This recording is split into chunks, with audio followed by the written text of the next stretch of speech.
Welcome back, everybody. Now turning to the biggest political story in the country this week. Voters here in Georgia will head to the polls one last time for the year tomorrow to decide the last seat in the U.S. Senate. Democrat Raphael Warnock, the incumbent, trying to fend off a challenge from his Republican rival, former football star Herschel Walker. National correspondent Mara Sirianni is here to look at the race that is in its final leg. Hey, Mara. Hey, guys. Good morning. It is certainly full steam ahead for both of these candidates. A recent CNN poll suggesting that Senator Warnock at this point does have a narrow lead. This, of course, as Democrats aim to solidify Senate majority. So a victory for Warnock would give Democrats 51 seats in the 100-seat Senate, a stronger hand than they currently hold in an evenly split chamber where Kamala Harris, VP, of course, cast the tiebreaker. So this is actually the second time in 2 years that a Senate race in Georgia has gone to a runoff.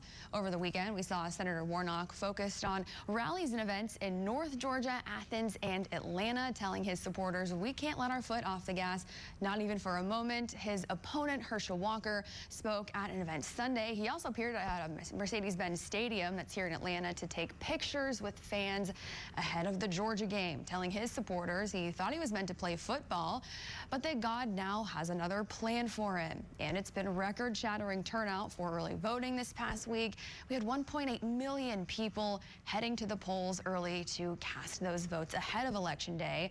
Now, last night on Weekend Debrief, Georgia's Secretary of State said that represents roughly 26% of eligible voters, and acknowledged that many voters, unfortunately, did experience long lines and wait times.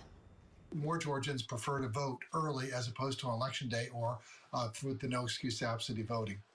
And so going forward, we'll look at and work with the General Assembly and the counties on what we need to maybe perhaps look at for making sure we have enough precincts open for early voting.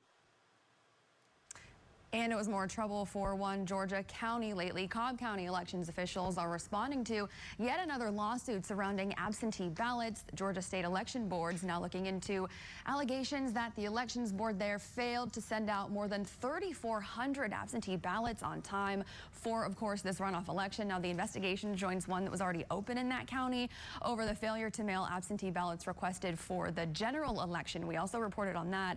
A statement from officials in Cobb County say they will cooperate with this investigation, and they also say that voters who did not get their absentee ballots by yesterday can, of course, vote in person, or they can download a federal write-in ballot. Of course, statewide polling opens tomorrow at 7 o'clock for Election Day itself. Guys, I will be out at the polls reporting live and talking to voters. That is tomorrow morning. I'm just waiting for all those campaign commercials to finally come to an end. And all the texts.